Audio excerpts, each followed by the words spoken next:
Hello and welcome to Women's Stories, a platform where women tell their stories and women-related topics are discussed from career, education, politics, fashion and style, health, and a host of other topics. I am Punariman Benjamin. Upon leaving office, Nigerian politicians cope in a variety of ways, ranging from receiving general state-funded benefits to seeking new business opportunities or continuing political involvement through appointment. The transition is often shaped by their wealth, influence, and willingness to adapt to life outside the corridors of power. Some say most of them find it difficult to return to their original profession after losing elections or opportunities. Now, we want to look at life outside the mainstream politics with Nigeria's former Minister of Women Affairs, Uju Kennedy Ohanenye. Welcome to Women's Stories. Thank you. Now, of course, it's a platform where women are allowed to tell their stories because nobody can say it like you that the issues affect. So we're looking at life after mainstream politics. Of course, we know you were at the forefront of politicking before. You are now doing something else. So we'd like to know some of the initiatives that you implemented while in office as the former Minister of Women Affairs. Thank you. Number one, I'm still in politics. Okay. I can't chicken out. Are you understanding my point? Yes. What is it that will make me chicken out? I didn't commit no offense. And whatever that happened, God knows the best. I'm taking it well, I'm moving on, but I'm not going to leave politics. So I'm fully still in politics. If you go on the streets, you will see my billboards, even on your way to the airport on Clinton Road, Bill Clinton, you see my billboards. My president's picture is still on it. It's on Just Save Nigeria. That has been my, I have it as an NGO where I'm making Nigerians to know that we can't fix the country without us. Because whatever is going on, everybody sees we're blaming the government, we're doing this. But go to civil service, go to so many other places. It's we Nigerians that are actually damaging Nigeria. And for us to fix Nigeria, we must have to look at ourselves and put our own houses in order for things to go well. That has been what I've been trying to achieve. As a minister, you saw me working. I had my goal. I had my target. Before I even joined politics, in normal circumstances, I wouldn't have joined politics. I joined politics because I felt there were things I could do better for my country. I want to make an impact in my country. I want to touch lives. That's all I'm living for, apart from my family. I want to touch lives. I want to change lives. I want to make impact on people. So that was the reason. And President Bola Ahmed Tinubu gave me that opportunity and put me in Women Affairs. So many people might not know exactly what happened, but he removed me for a reason, best known to him, and which I feel is in my own interest too. Because there are so many things going on that I wouldn't want to mention. But you saw how I did that job. Yes. You saw what I was against. I didn't like certain things. You can't be giving monies to ministries, empowering them, and they're not using it to make things easy for even that Mr. President. You're supposed to use that money and make things right. Because if things are not right, it's Mr. President that everybody's calling. So why should they give you such amount of money and no tangible things are being done with it? I fought it. I have no regrets. The issue of gender-based violence was on the front burner because I know how you had pushed and all the things that you've done. But can you just highlight some of the initiatives around gender-based violence that you did while in office and also in economic empowerment programs that you initiated for women while in office? I wanted life to be easier for women. When they're going to farm, some of them suffer a lot. So I focus more on giving them tools that will make farming easier, encouraging them, giving them rice, what do you call that? That is the rice, that is proceeds. Okay, yeah. To be able to plant. I was giving them free. I gave for over 100 hectares of land for rice free. I had to bring in army to give them protection. So I did a partnership with Army while I was in Ministry of Women Affairs, so that they will be able to help the women, give them protection while they are farming. Army has a farming section in Army. So we partnered, we had a lot of meetings. As I speak to you, we planted on 100 hectares before I left, and we planted again on another 100 hectares of corn, which I provided my personal funds. Because one, I wanted to prove Nigerians wrong, that things can work. Things can work. It all depends on how organized and your initiatives. So I did that, and again, I gave them processing machines, rice processing machine, corn shelling machines where they can dechaff the corn without stress. You just put it in. These things are not even expensive. I gave them for grinding cassava, corn, to make it easier. I gave them industrial so that they would put it in communities. So I was able to do 15 states, 3 communities, each state, 1 in each senatorial zone, and I did for 15 states. Heavy machines. Wow. A full processing gari machines, from the cassava to pressing it, to drying it, to frying it, and to packaging it. Full machines.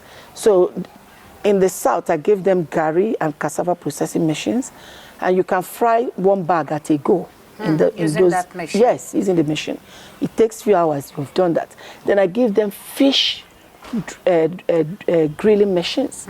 It's like a house, like a room. When you can put 6,000 fish, it does 6,000 fish a day. Wow. And it does, when you see the grilling, you will not believe it. So I gave it to all these 15 states. So when you grill, another person can grill. All they need to do is contribute. You can grill with 100 naira to enable the people managing it to buy gas, to replace the gas. So it takes an hour to finish the grilling of a few cartons of fish. So about 2-3 people can put, some of them sell like 2 cartons a day. So you can grill fish for almost all the villagers that are selling fish. They just go there and grill their fish. You sit down for an hour, you carry your fish to the market, and you sell. What else? I was able to get the one that processes bitter leaf. And to squeeze out the bitter juice for you, you can sell that. And usually takes a few minutes to take out that bitterness from the bitter leaf.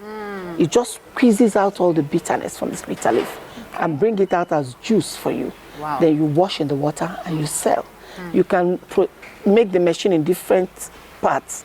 You can make it tiny ones, bigger ones, depending on the size you want the leaves to come out. And that I was to put in markets. I've already partnered with Nigerian Traders Association to enable me mount it in the market, so that all you need to do is take your leaf to the market and get it done, then go and sell. Because sometimes if you go to the market to buy bitter leaf, they don't have enough because it takes hours. Time to wash. And look at the women that are washing it. They look very malnourished because of the suffering they are going through. So I had to bring that to make it easier. These were some of the things I was able to achieve before I was removed. Yes, EFCC called me over that. Maybe because they thought government has paid. Government has not paid. I used my money to do that. It cost about 300 and something million. Wow. I did it. With your personal funds? With my personal funds from my account. I gave my account details to EFCC to check how I paid. I had to do it. Why did I go ahead to do it without waiting on government? I found out that as you wait on government, you achieve nothing. That's why you look at some people and say they are not working. It's the system may not enable you except you break that rule and do the work, because which I did. The funding doesn't come at the time. It doesn't come at the time. When it comes, they've already moved that funding that they want to do program, do advocacy meetings. That's where the funds go to. I refused. I had to fight it. I had to force them to award the contract. And I still didn't sit down and wait because it will be an internal waiting. So I quickly went with the office, found out the machines we needed to supply. I paid the man, get it done. I supplied it. I've not been paid back. Wow. But I'm sure government will get back to you on that. Definitely, I want EFCC to finish the investigation. Okay. And bring it out in the open that I paid the money, because it's clear.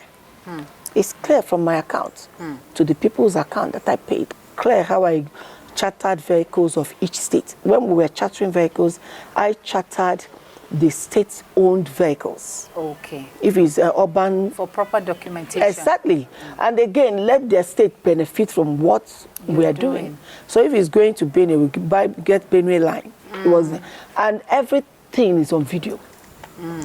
I know I use media a lot to do a lot of things. There was nothing I did that was not properly documented through videos, visuals, and bank transfers.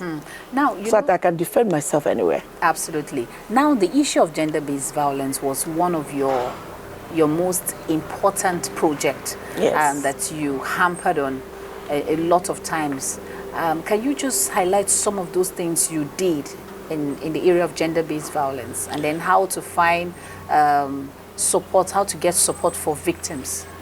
You see, when I was working, these commoners, they feel so neglected because it's as if they don't exist. That's how they feel. So when I came in, I went down to their level. You know, some people were saying, we're not behaving like a minister. A minister sent people. I was not sending people. I was going there personally. Are you understanding my point? Yes, ma'am. It makes them happy. True. Kagini Primary School, I got a petition that a particular teacher was biting them, hitting them with shoe, tearing their uniform, just because a child misbehaves. Wow. You will do that. I got a petition. The day I landed there, is on.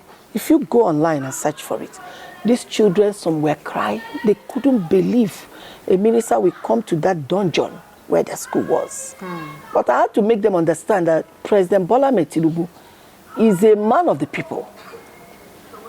He knew I was who I was when he employed me. He knew. I go for commoners. I don't want. I wasn't feeling. I was a servant. That is what President brought me there, to serve the commoners, and the children were happy, and I was able to chase that woman out of that school. I did.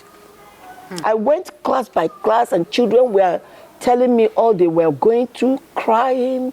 The other one said he beat her. You know, so many things. And these are people from orphanages. That's abuse. That go serious abuse. I went 3 times searching for her. If I had gotten her, she would have known who the kind of person I was made of. So that's one. Another time they raped a girl. If you go on the internet, you see when I was shouting with a police officer. And they said, how can a minister go and shout? Then how can a minister sit down and a man that defiled a girl, sodomized a 4-year-old, will be released? And I'll be waiting to talk to IG. Will IG do his work and do mine? Where is it done? He can't do his work and do mine. I have my job. So you had to do... I went to that station. I told the people that came to me, I put them in my vehicle, the girl's mother, the aunt, and the girl. And I went there. And I was telling the DC, you've kept this guy for 2 days, and you're telling these people you can't keep him for more than 24 hours. Why are you not getting police order to keep him, to detain him? They said, I said, we must go to that court today. And I'm going with you. That was the shout. They said, how can a minister? What do you mean, how can a minister? Am I Mr. President? What I'm there, is it not to take care of children and women? How do I take care of them sitting in the office? How do I do that? It is not my style. I cannot work like that. So the man refused, and I now told him, you must do it. If you don't do it, I charge you to court. I won't start going to beg IG to bring you, tell me. If I called IG, if I had called IG, I would have done something immediately. But I was angry, and I told him we must go. So he now had to call. I told him, call your guy, let me speak to him. So when he refused, by the time we shouted on each other, he was able to get the guy, and I told the guy, and we left for court. Because with my presence in court, I will achieve what I want. And when we got to the court rose. When the judge saw me, the judge was so happy to see me. He told them to rise for a few minutes. We met in his chambers. And there and then I got a prosecutor that was prosecuting in that court, who quickly arranged the arraignment papers. Immediately. And right before me, he was arraigned and detained. My job was done. Now, and this small girl was following me. She was depressed initially, but when she saw this woman doing this for her, it changed the situation for her. She felt a sense of loved belonging and love. Belonging. So when I came out from there, I probably saw a lot of boys outside, and I asked them, why? Remember, Minister for Women Affairs is mother to women and children. So I saw those boys. I asked them. Police arranged them, got them out. About 200 and something of them. Some are suya sellers, some are security men. Brought them and detained them for days. Brought them to court. Only those that gave bribe left.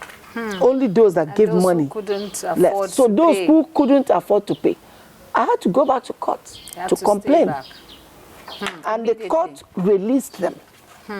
I gave them 250,000 for their transport.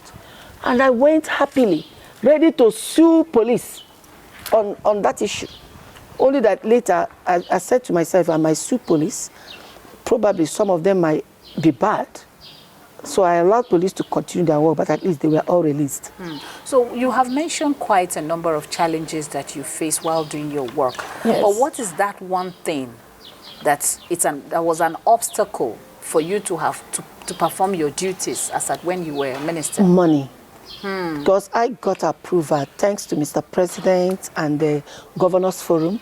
They gave me approval for mobile court to enable me do this fight better, of which I would have been in that bus when the mobile court was working if I had continued. So I got the mobile court, but I needed 2 buses to showcase what I could do with the mobile court. I didn't have money, so I had to contact Elumelu and a few other people at Eze, and they organized for me like a fundraising event, which they raised over 200 and something million to enable me get buses. So I wanted to get Tokumbo buses, about 4, to start from 2 states to showcase what I could do, like taking out these children on the street that are not going to school. Like yesterday, I went to Wuse Market. I saw small children pushing barrow. They're not going to school. This was something I would have done. I would have gone with that mobile court to that market and rescue them, take them back to school, and empower their parents to be able to train to continue. So, Minister, I'd like for you to hold your thought on that. We'll take a quick break, but when we return, the conversation will continue. Stay with us.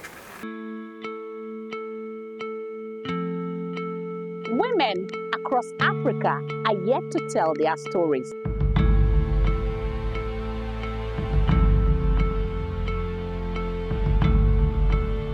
Join me, Kunarimam, as I bring you women's stories where African women tell their intriguing, interesting, and authentic stories. Stay with me. Welcome back to Women's Stories. Of course, I've been having an interesting discussion with the former Minister of Women Affairs, Uju Kennedy Ohanenye. Welcome and thank you for staying with us. God bless you. Yes, ma'am. So we want to talk about you. Can you? Okay. I want to say something. Okay. When that 280 was gotten, before I was able to get the buses under 9 days, I was removed. Remember, those people gave me that money based on the fact they liked the way I was doing that job. So I quickly reversed their money back to everyone. Okay. I didn't keep a penny.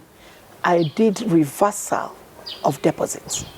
I wrote to the bank, called the lady in the Women Affairs that was in charge of the account to quickly sign it, which she did. And the bank reversed everybody's money. I didn't keep any. You mean those who helped donated yes. for that project? Yes, I had to reverse it. Okay. I don't want them to think I knew I was going to be removed. I collected their money. I didn't want that. And what they were after was that mobile court movement. That was one of the reasons they donated. So that initiative was completely stalled? Yes, totally. Okay. But I hope to come back to it. Okay. I have hope. Okay. So now we're talking about the reserve seat bill, because now thousands of women, especially women groups, are coming out to say women need to be represented in politics and governance. Very and important. The number that we see is alarming and very disturbing, because we've seen countries who have gotten female presidents, but Nigeria seems to be very far from that. What do you think? How do you perceive the reserve seat bill, and how do you think that will really help women to have more participation or more representation in governance? It's a very good one. Not me, I believe in competing with the men. I don't think it's a difficult thing for us to equally compete with the men than waiting for them to hand over to us. I equally support them giving us our own seats, or we could equally gather ourselves together and compete with them. Those people that became presidents, they competed. I don't think it was handed over to them on a platter of gold. So while we are pursuing that, let us equally pursue getting stronger. Only 10% of women in Nigeria own properties. We are poor. The women are poor. Very few are working very hard, because we have this notion that it's a man's duty to feed us. When a man marries a woman, the first thing in his head, even when she's making money, she will tell you, no, leave this one. My husband will do it. It's part of why we keep going down. A lot are sitting at home. My husband will hand over money. I've never believed in a man giving me money. Since I married, I've never asked my husband for money. Even to cook, whatever I have, I cook what I can afford and give you. If you don't want more, you give me any money you want. Are you understanding my point? Yes. So that notion has to be changed. Because even if they hand it over to us, and we are not determined to believe in ourselves that we could get it. I vied for presidency. They were all men. It didn't intimidate me one bit. Are you understanding my point? It didn't intimidate me. So let us change the game. Even when we change the game, it will save a lot of marriages. Let us believe in what a man can do. A woman can do better. Come out there and hustle. The business I'm doing today, there are very few women in it. Property business. But I'm striving very well in it. I made billions from it. You understand? Which was why I was able to have money in Ministry of Women Affairs to take care of women. I did a lot of things in Women Affairs with my money. I settled a lot of family issues. When I see the letter, I don't make it official. I call the people on the phone. They come. I will call the person in charge of women, call the person in charge of gender. We'll sit down, discuss with them. I give them the money. 200,000, 300,000, depending. Sometimes I give the husband 200, I give the woman 200. Because most quarrels is about money. I was doing that because that's what I was doing even before I became a minister. So I've always had money for that. But those monies were made out of hard work. So let's put in to change that scenario that only 10% of women in Nigeria own properties. We could do better. And do you also believe that when women support women, there will be more representation in governance and in politics? Mentorship for younger women? Definitely. But most times, I don't believe in that mentorship, to tell you the truth. When you're waiting for somebody to mentor you, how do you... Some people in the US and overseas, they're stranded. They're asking you, please, can you promise me you will help me for me to come back? That's bull. So what you're saying is women should stand up and on your own for themselves and earn for themselves. I sold suya for themselves. I sold suya when I was starting. I sold water when I was starting. Because when you're waiting for that person, you could get a different kind of corn roasting machine. Make it look better and classy. So women should start from somewhere. Yes. Go down. From going down, you will come up. Rising. But everybody is waiting for connection. It doesn't work. We're dreaming. It doesn't work. Go down. I was a lawyer. My parents trained me as a lawyer. I married a fellow student. We didn't have money. I wouldn't be going back to start begging people. I got 8,000 naira. I started suya spots in front of my house. I was distributing it myself to bookers. The next morning, I'm bringing another one. I will take whatever left over and collect my money. And I was able to save 800 naira every day from it. And I was doing akawo. Wow. So I bring out little money. Some days I can afford meat. The days I don't afford meat, I don't eat meat. That meat will not change my life. And I continued saving. I was able to save 1.2 million. I was selling water, getting 200 naira, 500 naira every day. So I was saving 300 from water. So women should not despise the days of little beginning.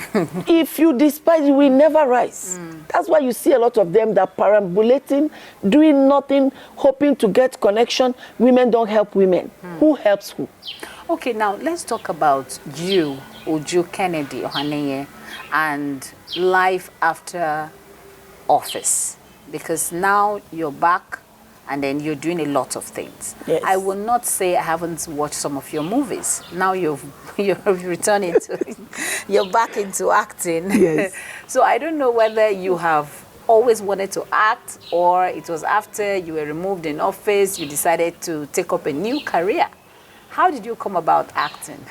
I like to play a lot naturally. If you see me in my house, I dance more than 10, 15 times before. If I get into the bathroom to bath, I'll stand in front of mirror, I will dance. So I love... So you're a natural actor. I never knew until I did it. I've done about 6 movies before I became the minister. Oh. And I was planning a movie with the staff of Ministry of Women Affairs to start teaching the world certain things, teaching men how to handle women, that kind of educative movie. And I was supposed to bring in the ministry staff into it. Because I actually wanted to ask you, that was my next question, Yes. that how has your script reflected those initiatives that you had when you were in the ministry? What do you mean my script? My movie script? Yes, your movie script. Your storytelling. Yeah, usually I like family stories where I teach women, because we can have peace if you want. If you're in any marriage and you want peace, it's easy. Keep your mouth shut. Responding doesn't yield anything. It only brings trouble. But when you keep your mouth shut, after the man has spoken and you still want to tell him anything, tell him gently. If he doesn't hear, start shouting again, ignore him. Men can't stand being ignored. If you keep quiet, a man has conscience. They can't relax until they make up with you. And gradually he will learn that talking or shouting doesn't yield anything for him. That thing he's looking for, he doesn't get it. He will relax and you have peace. If you see the kind of peace I have in my home, I look forward to going home every day. There's also, you have mentioned that earlier, but I just want us to go back to it. You talked about a project you're working on, and it's more or less like an NGO, yes, where it's tagged Nigeria Save Nigeria. Save Nigeria. Okay, Nigeria Save Nigeria. I have Kenu's Shower of Love too. Okay. And I have Kenu's Love Drops TV show. Okay, so let's talk about this Nigeria Save Nigeria. Save Nigeria. Okay, Nigeria Save Nigeria. Now, we saw that, I saw the flyer, and I saw President Bola Ahmed Tinubu on that flyer. Yes. Is it a way of you trying to get President Tinubu's attention, or is it a way of you trying to get back into government? Listen, I am still very well together with Mr. President. Are you understanding my point? I don't need to do anything for Mr. President to give me whatever he wants to give me. I don't need to do that. I have a good relationship with him.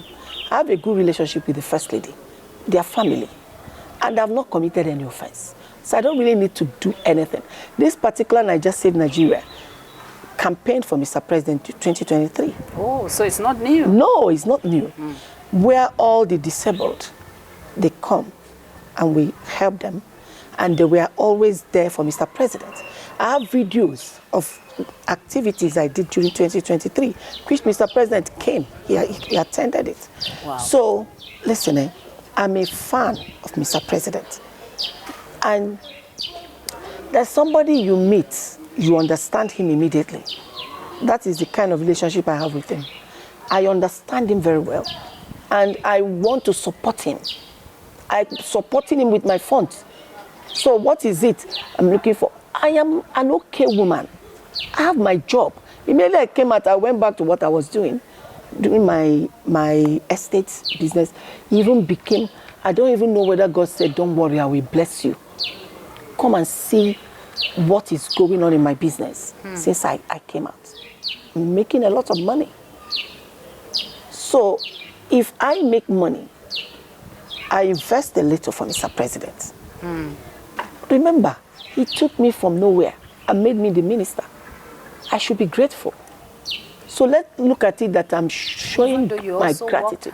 And I worked hard not to disappoint him. All the hard I was working was not to disappoint him. So let's look at it. I'm doing it to appreciate him. And I am not out. I'm still in the government. I want Nigerians to know that I am still in the government. Now, we want to look at 2027 because we've seen alliances being formed. We've seen people, coalitions here and there. People are coming together. They're already strategizing towards 2027. Yes. Now, we know that in 2023, you aspire to be president. Yes. You bought the ticket, and during the primaries, you stepped down for President Bola Ahmed Tinubu. Do you have any plans to contest for election again, especially presidency? No, not when president has not finished his tenure. I can't do that. I can't betray him. I gave him my word from onset before stepping down that if he goes down, I go down with him. If he climbs up, I climb up with him. I said that to him.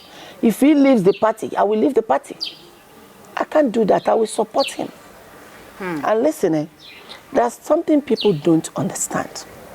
They keep saying President Bola Ahmed Tinubu is corrupt. You see this man, he makes money. He initiates money making. That was why in Lagos, when they were not giving him money, he invented money for Lagos. If Lagos had 1 naira, Bola Ahmed Tinubu made them to have 100 naira. So what is it he stole? And he's still doing the same here. He will invent money for the country. Then if he equally makes his own money from those initiatives he has, you will say he stole money. Which money?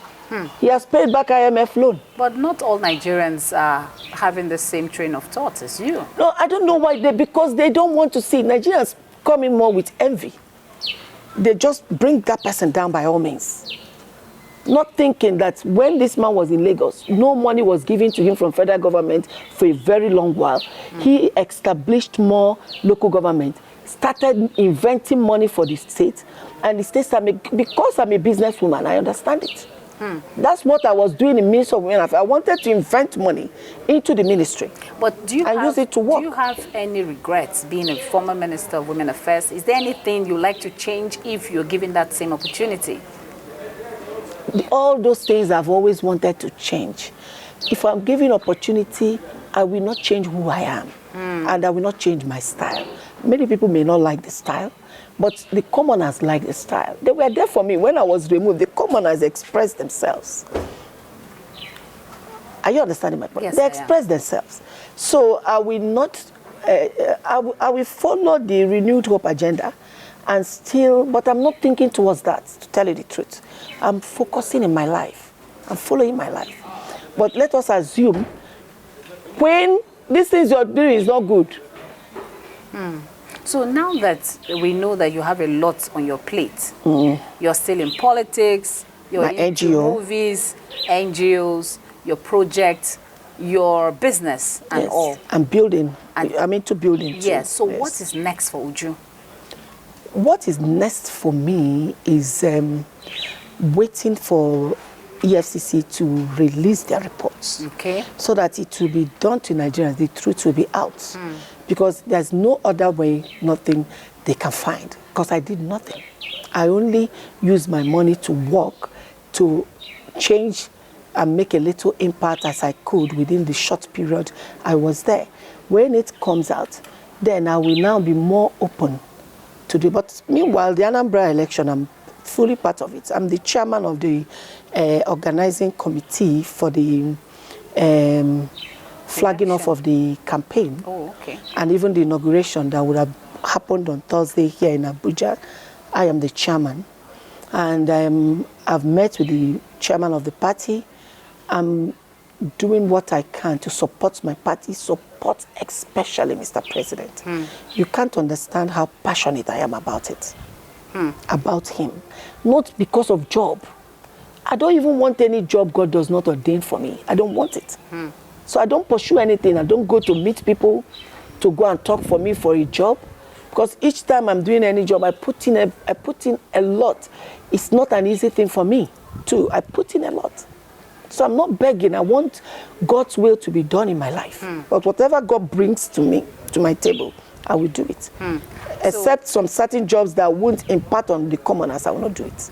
Thank you very much for being a part of this program. And I would like to say that we really appreciate your time. Thank you. There's something I said I was really going to say that to you when we're having this chat, that you're a fantastic actress. Thank you. And we're so proud of you. It's just a hobby.